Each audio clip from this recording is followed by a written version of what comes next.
प्रमुख कामिका एकादशी जो श्रावण मास के कृष्ण पक्ष की एकादशी तिथि होती है। भगवान श्री हरि के शयन के बाद प्रथम एकादशी है। आज के इस वीडियो के माध्यम से हम आपको बताएंगे कि पंचांग के अनुसार किस दिन है कामिका एकादशी का व्रत। द्वादशी वेद जो उत्तम व्रत होता है वो किस दिन किया जाएगा। एकादशी तिथि कब से कब तक है।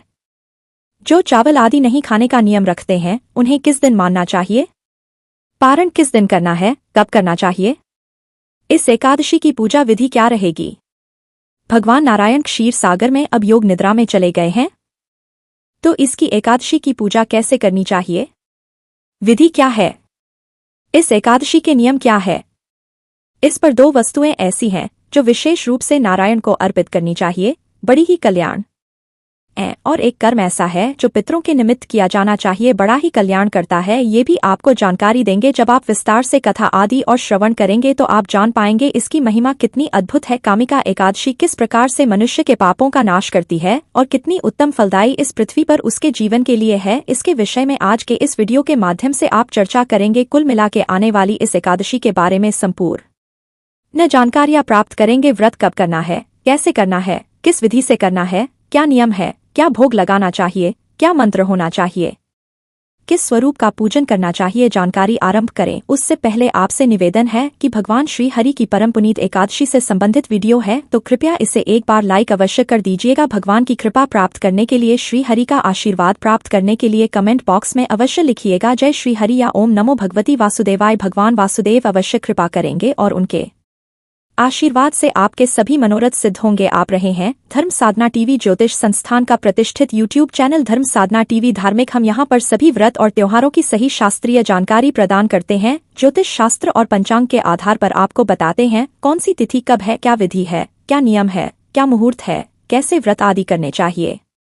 यदि आप सभी व्रत और त्योहारों की सही शास्त्रीय जानकारी प्राप्त करते रहना चाहते हैं तो कृपया चैनल को भी सब्सक्राइब कीजिए और बेल आइकॉन को प्रेस कीजिए।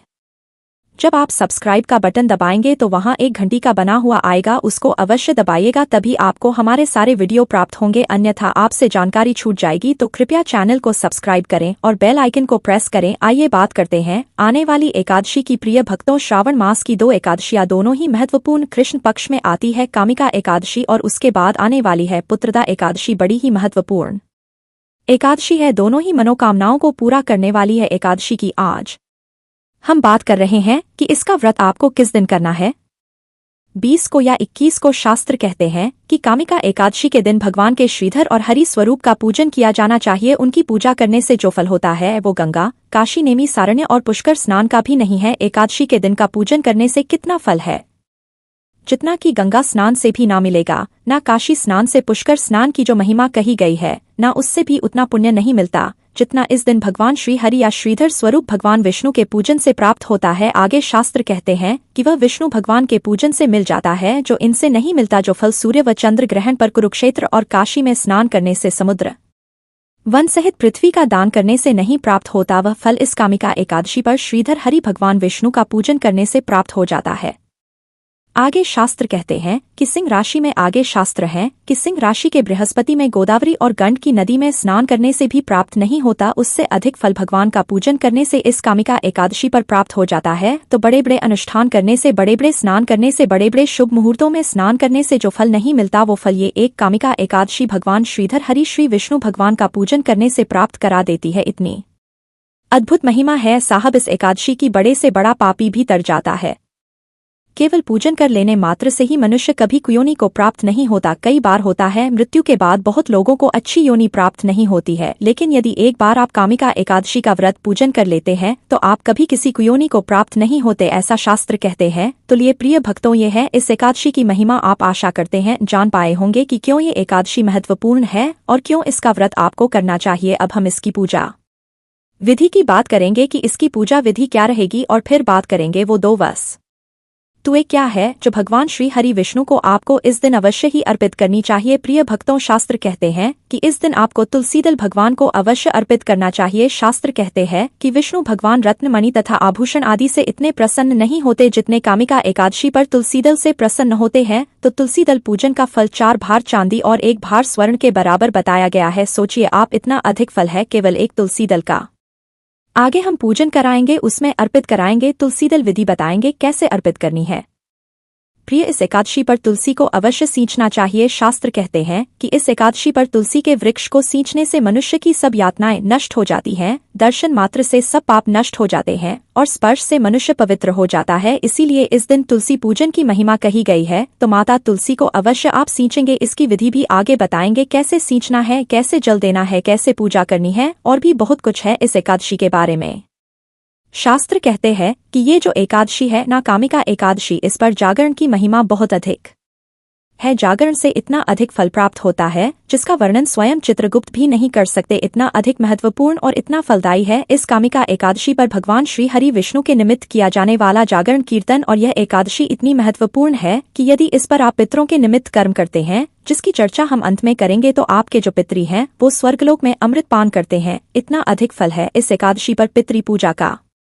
पितरी के निमित्त कौन सा कर्म आपको करना चाहिए, ये हम आपको अंत में, आइए अब हम इस एकादशी की पूजा की बात कर लेते हैं, पूजन विधि की बात कर लेते हैं। प्रिय भक्तों, ये जो कामिका एकादशी है, जिस दिन आप व्रत करें उस दिन आपको सूर्योदय से पहले उठ जाना चाहिए। कुछ नियम ऐसे होते हैं जो एकादशी के एक दिन पहले धारण किए जाते हैं। आशा करते हैं वो जानते होंगे आप। अगर नहीं जानते हैं तो आपकी जानकारी के लिए बताएं कि एकादशी के एक दिन पहले आपको सभी प्रकार तामसिक पदार्थों का त्याग कर देना चाहिए। अर्थात यदि आप मदिरापान करते हैं, मांसाहार करते हैं, तो निश्चित ही आपको वह एक दिन पहले ही त्याग देना चाहिए। व्रत जिस दिन कर रहे हैं उसे एक दिन पहले भी नहीं खाना चाहिए। लहसुन, प्याज आदि का प्रयोग भी एक दिन पहले ही वर्जित कहा गया है।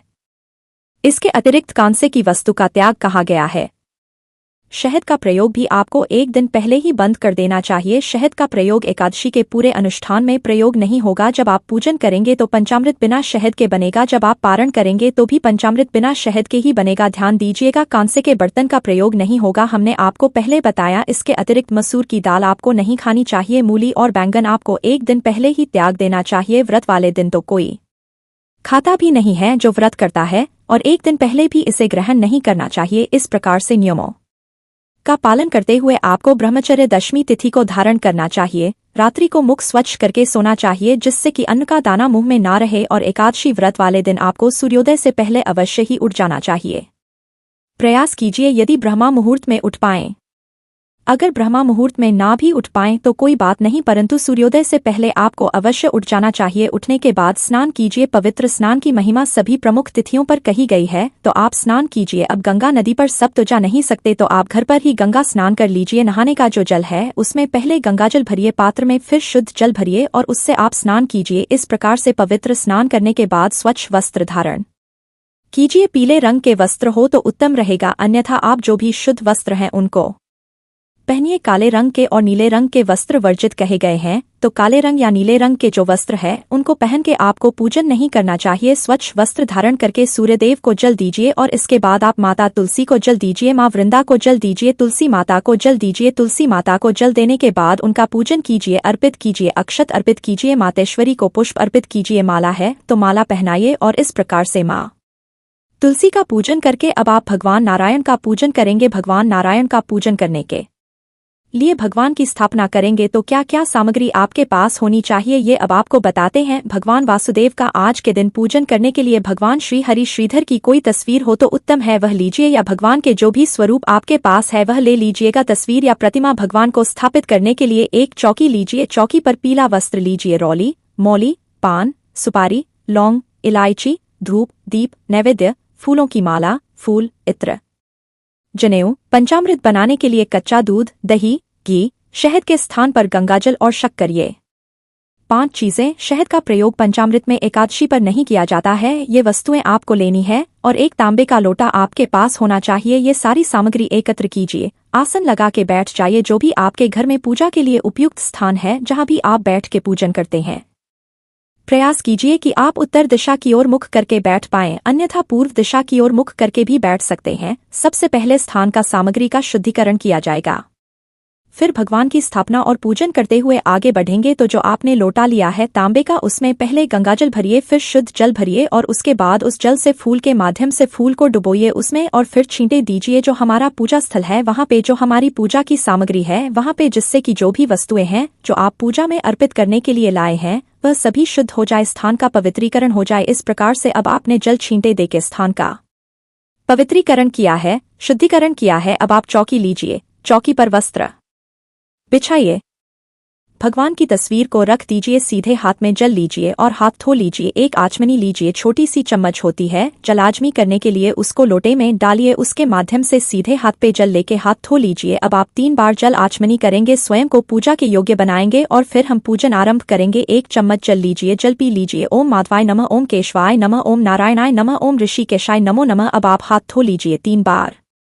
जलाशुनी हाथ धो लिए, अपने आप को तिलक कीजिए, मौली बांधिए। अब आप पूजा के योग्य हैं, भगवान के पूजा करने में तत्पर होंगे। भगवान के सामने घी का दिया रखिए और धूप रखिए, धूप और दीप को प्रज्वलित कर लीजिए और नारायण को पुष्प अर्पित कीजिए। सर्वप्रथम इस भाव से कि भगवान को आप आसन दे रहे हैं कि भगवान आप ये पुष्प आसन के रूप करें। इस प्रकार से निवेदन करते हुए आपने पुष्प अर्पित कर देने हैं भगवान को। डोट पुष्प अर्पित करने के बाद अब हम व्रत का पूजन का संकल्प करेंगे और फिर पूजन आरंभ होगा। संकल्प करने के लिए अपने सीधे हाथ पे जल लीजिए और 1 रुपये का सिक्का दक्षिणा के रूप में कम से कम रखिए। बहुत से दंपत्ति जो है वो पति पत्नी दोनों ही एकादशी व्रत करते हैं, तो उसमें अलग अलग भी आपको करने की आवश्यकता नहीं है।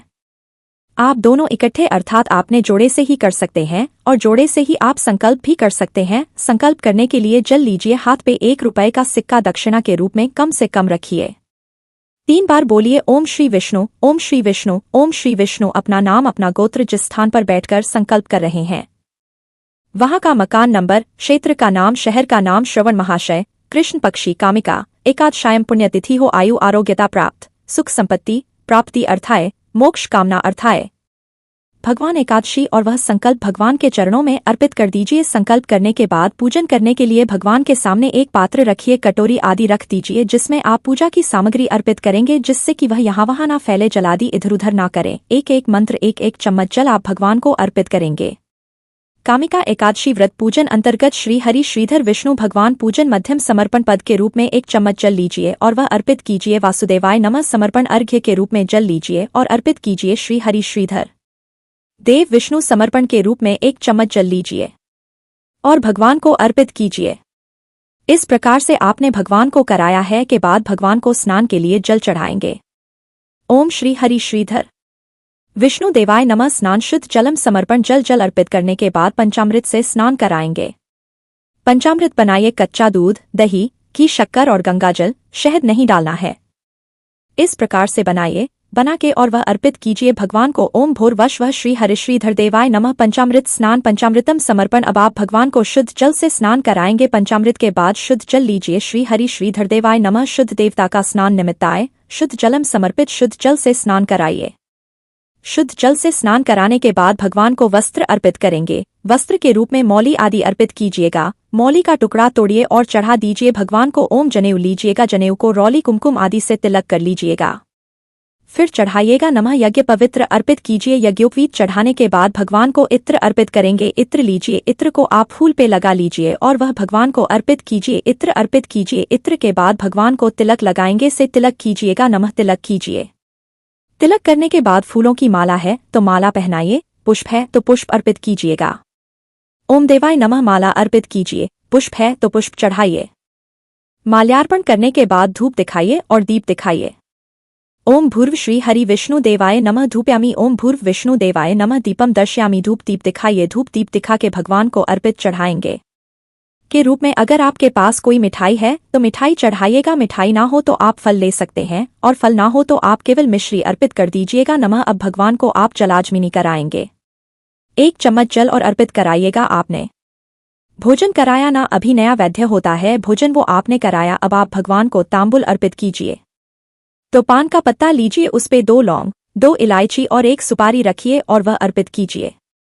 नमः शुभ दक्षिणा अर्पित कीजिए। जो भी अर्पित करना चाहते हैं दक्षिणा अर्पित करके हाथ जोड़कर नमन कीजिए। ये आज का एकादशी का पूजन यहाँ पूर्ण हुआ। पूजन के बाद अब आपने एकादशी की कथा सुननी है। एकादशी की कथा जो भगवान श्री कृष्ण द्वारा महाराज युधिष्ठिर को सुनाई जा रही है, सही कथा का श्रवण कीजिए, साथ में विष्णु शास्त्र नाम का श्रवण कीजिए। बड़ा कल्याणकारी है, आपको अवश्य सुनना चाहिए। एकादशी पे संभव हो तो नारायण रक्षा कवच भी सुनिए। इसके अतिरिक्त सायंकाल को आपको कीर्तन करना चाहिए। कीर्तन के लिए अगर आप ना जा सके तो कोई बात नहीं, आप ये जो पाठ है विष्णु शास्त्र नाम, नारायण रक्षा कवच, इनका श्रवण सायंकाल को कर लीजिएगा। विष्णु शास्त्र नाम, नारायण रक्षा कवच के साथ शिव शास्त्र नाम भी सुनिएगा। सोमवार का दिन रहेगा एक तो। दूसरा, ये श्रावण का महीना है, बड़ी महिमा है भगवान शंकर के पूजन की, तो आप सायंकाल को कीर्तन तो भगवान श्री हरि और भगवान शंकर का एकत्र भी होता है। आप शंकर का शास्त्र नाम सुनिए, विष्णु शास्त्र नाम सुनिए और नारायण रक्षा कवच का श्रवण कीजिए। ये सब आपको इस एकादशी पर कीर्तन का फल देंगे। कीर्तन करते हुए रात्रि जागरण की महिमा है, इसका ध्यान दीजिएगा। अब बात करेंगे, हमने एक चीज बताई थी आपको, तुलसी दल का अर्पण आपने पूजन में करना है। पुष्पमाला अर्पित करने के बाद, धूप दिखाने के बाद, दीप दिखाने के बाद आप भगवान को तुलसी दल अर्पित करेंगे। हाथ में तुलसी दल लीजिएगा, तुलसी दल अर्पित कीजिए भगवान को। तो ये तुलसी दल है जो आपको इस स्थान पर भगवान को अर्पित करना है। चतुर्मास में भगवान को दूर्वा अवश्य अर्पित करने चाहिए, तो दूर्वा लीजिएगा और वह भी पूजन में भगवान को अर्पित कीजिएगा पुष्प के साथ। श्री हरि विष्णु देवाय नमः दूर्वांकुरम समर्पयामि, दूर्वांकुर अर्पित कीजिएगा। ये मैंने आपको से बताया है जिससे कि आपको याद रहे। इस प्रकार से दिन को व्यतीत कीजिए भगवान के चरणों में मन को लगाते हुए। कीर्तन की बात मैंने आपको बता दी। रात्रि को जागरण की महिमा है, संभव हो तो जागरण कर पाए तो कर ही कीजिएगा। और पृथ्वी पर शयन करने की महिमा है, पृथ्वी पर शयन कर पाए तो कीजिएगा। अगले दिन पारण के लिए सूर्योदय से पहले उठ जाइएगा। आप बात करेंगे पितरी के निर्मित एक कर्म है जो इस एकादशी पर करना है। सबसे पहले तो एकादशी के दिन आपको गीता के साथ का श्रवण करना चाहिए। एक लोटा लीजिएगा उस तांबे का, उसमें पहले गंगाजल भरिए, फिर शुद्ध जल भरिए, काले तेल डालिए, तुलसी जल डालिए, सफेद पुष्प डालिए, लोटे को सामने रखिए, दक्षिण की ओर मुख करके गीता के 7वें अध्याय का श्रवण कीजिए बैठ के और उसका जो पुण्य है वह संकल्प करके अपने पितरों को समर्पित कीजिए। उसके बाद उस जल से पितरों का तर्पण कीजिए, जल अर्पित कीजिए पितरी के निमित्त। इससे आपके पितरी तृप्त होंगे। ये कर्म आप एकादशी पर अवश्य करना चाहिए।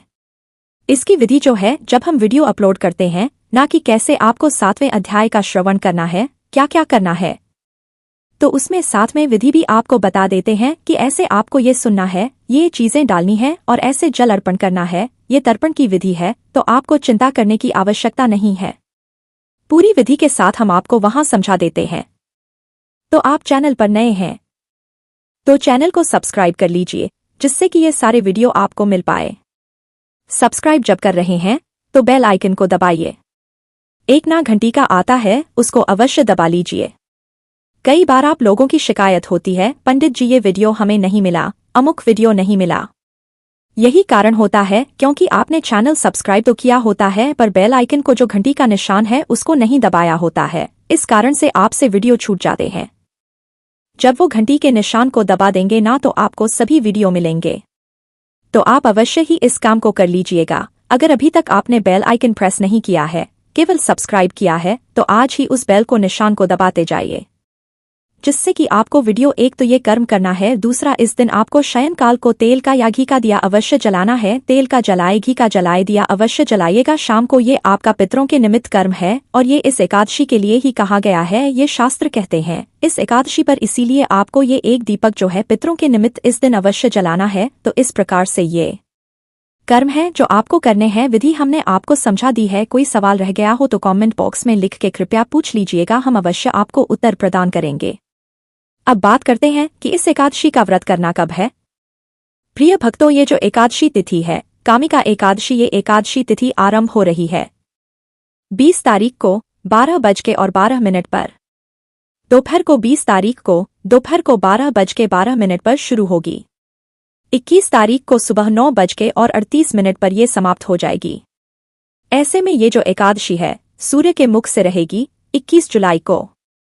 वो दया तिथि मान के अनुसार एकादशी 21 जुलाई को होगी। आपने चावल आदि नहीं खाने हैं इस दिन। 21 जुलाई को उत्तम व्रत किया जाएगा क्योंकि 9:38 के बाद द्वादशी भी आ रही है, तो द्वादशी विधा हो गया, द्वादशी युक्ता हो गया। ये व्रत एकादशी का श्रेष्ठ होता है। तो 21 जुलाई को श्रावण कृष्ण पक्ष कामिका एकादशी का व्रत किया जाएगा। शुभ मुहूर्त की बात करें तो सोमवार का दिन है, प्रथम चौगड़िया उत्तम रहेगा। तो आप सूर्योदय से और 7:15 तक पूजन कर लें, अन्यथा फिर 1.5 घंटे प्रतीक्षा कीजिए। फिर आपको लगभग 9 बजे से और 10:30 के बीच में पूजन करना चाहिए। पारण आप 22 तारीख को सूर्योदय के बाद पारण किया जा सकता है। बाकी पारण की विस्तृत जानकारी हम विस्तृत वीडियो में अलग से आपको उपलब्ध कराएंगे। यदि जानकारी एकादशी के बारे में जानकारी थोड़ी सी भी अच्छी लगी हो तो कृपया इसे शेयर अवश्य कीजिए, जिससे कि सभी लोग सही जानकारी पा सकें और भगवान श्री हरि विष्णु का आशीर्वाद प्राप्त कर सकें। तो आपको अवश्य ही भगवान का यह जानकारी से भरा वीडियो अवश्य शेयर करना चाहिए। लाइक नहीं किया है तो कृपया लाइक अवश्य कीजिएगा, कमेंट बॉक्स में लिखिएगा। जय श्री हरि। ओम नमो भगवती नारायण। सब पर कृपा करें। हरे कृष्ण।